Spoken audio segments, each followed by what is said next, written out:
Assalamualaikum warahmatullahi wabarakatuh. Hi, I'm Mrs. Endah Setio Dewi. Nice to meet you here. It's time for studying English again. Kita belajar bahasa Inggris kembali. In this time, we will study about descriptive text, especially for grade 7. Kita belajar bahasa Inggris materi descriptive text untuk kelas 7. Adapun kompetensi dasar untuk materi ini yaitu 4.7.1 menyusun teks deskriptif, lisan dan tulis sangat pendek dan sederhana terkait orang, binatang, benda dengan memperhatikan fungsi sosial, struktur teks, dan unsur kebahasaan secara benar dan sesuai konteks. After knowing this material, setelah memahami materi ini, kalian diharapkan mampu menyusun teks deskriptif, lisan dan tulis sangat pendek dan sederhana terkait orang, binatang, benda, dan tempat. Okay, we will discuss our material. Kita mulai materi kali ini.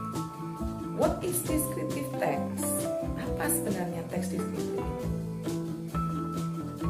Teks deskriptif yaitu suatu teks yang memberikan penjelasan kepada pembaca tentang orang, binatang, benda, tempat secara detail.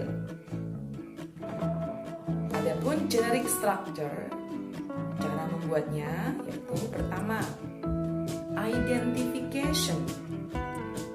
Dalam identification terdapat pengenalan tokoh, binatang, benda, dan tempat.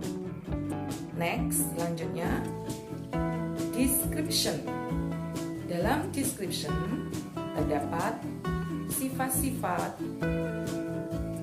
ciri fisik yang nampak, dan hal yang lain yang bisa ditulis terkait orang, benda, dan binatang tempat.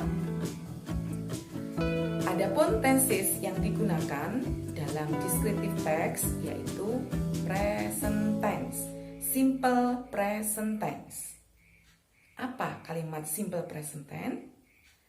Kalimat simple present tense yaitu suatu kalimat yang menyatakan kejadian yang sering diulang-ulang atau kebenaran yang bersifat umum. Di dalam kalimat simple present tense ada dua pola. Yang pertama, pola nominal. Kenapa dikatakan pola nominal? Karena di dalam kalimat itu tidak ada kata kerjanya. Yang ada adalah to be. To be yang dipakai yaitu is, am, are. Oke, I'll give you an example.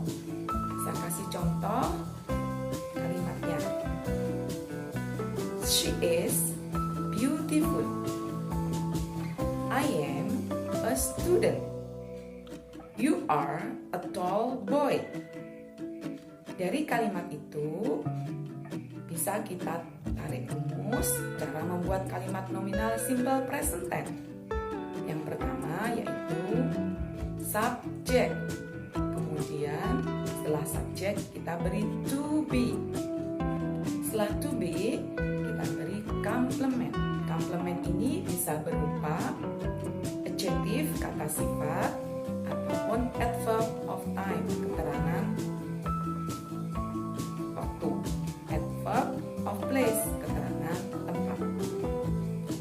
Kalimat-kalimat itu bisa kita ubah menjadi kalimat kebalikannya atau kalimat negatif atau negative sentence.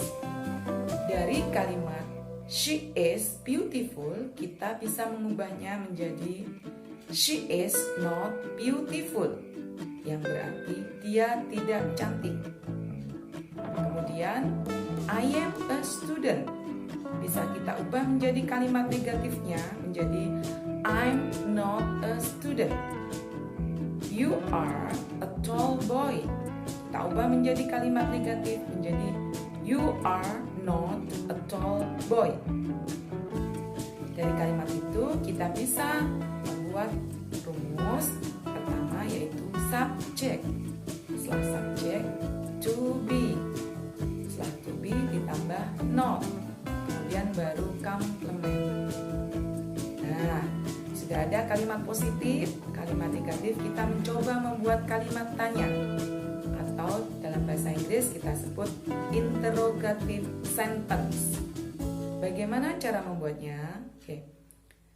Apakah dia cantik? Berarti kita ubah menjadi is she beautiful?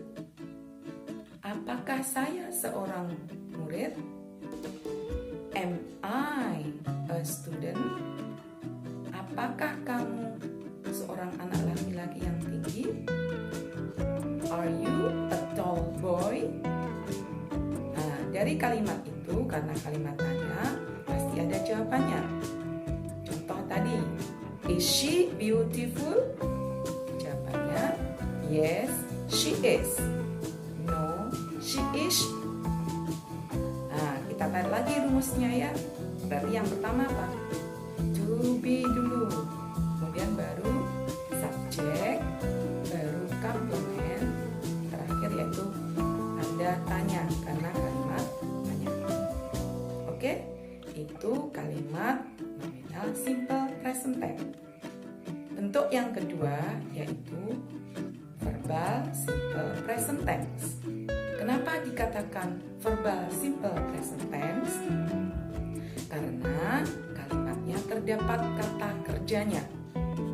Kata kerja yang dipakai, kita menggunakan kata kerja bentuk 1, verb 1. Apabila subjeknya he, she, it, satu nama orang, kata kerjanya ditambah s atau es. Kalau subjeknya are, you, they, we, kata kerjanya bentuk 1. Kita buat contoh ya. I go to school every day. Saya pergi ke sekolah setiap hari. Kalau subjeknya he, dia laki-laki, berarti kata kerjanya tambahin s atau es.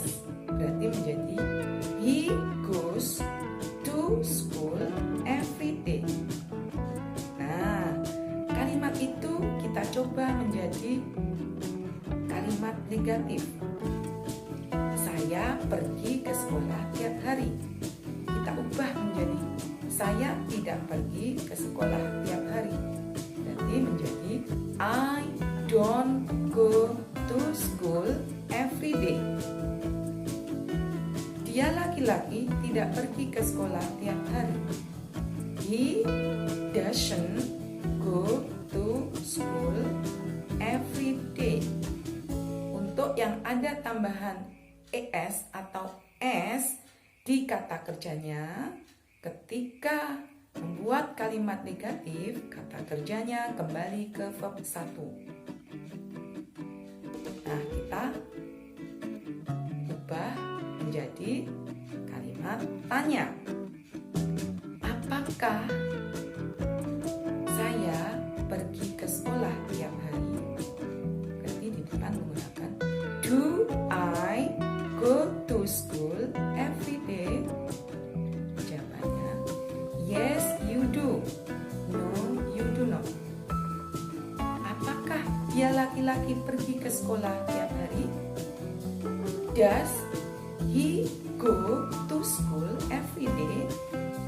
Yes she does. No he doesn't.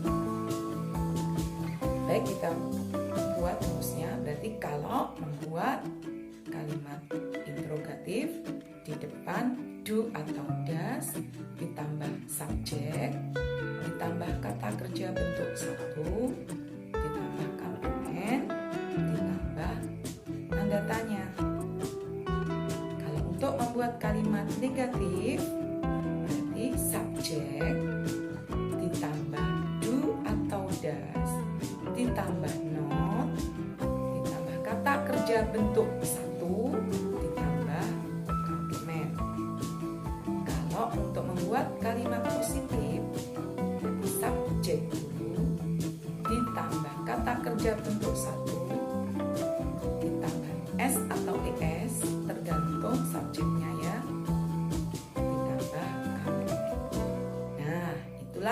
cara membuat kalimat simple present tense.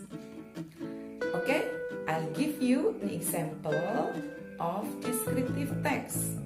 Saya beri contoh tentang teks deskriptif sangat pendek dan sederhana yang tersusun dari kalimat-kalimat simple present tense. Okay, here you are. Akram. I have a best friend. His name is Akram. He is my classmate. He is 12 years old. Coba kalian perhatikan paragraf 1. Paragraf 1 adalah identification. Dalam identification terdapat pengenalan tokoh. Dikenalkan dulu. Ternyata yang dikenalkan adalah Akram. Akram adalah sahabatnya. Next, selanjutnya description. Paragraf deskripsi. Akram is a tall and a bit fat. He has a curly hair. His hobby is reading and swimming.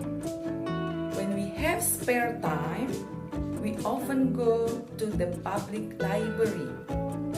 Most of my friends like Akram because he is a nice boy. He is polite and helpful. Dalam description ini terdapat sifat-sifat yang muncul dari Akram ditulis dengan detail. He is polite, dia sopan. He is helpful, dia membantu, sangat membantu. He is a nice boy, dia anak laki-laki yang menyenangkan. Kemudian nampak juga ciri fisiknya.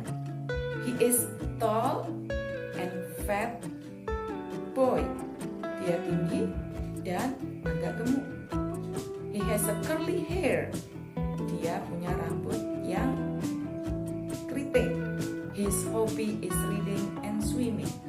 Dia punya hobi membaca dan berenang.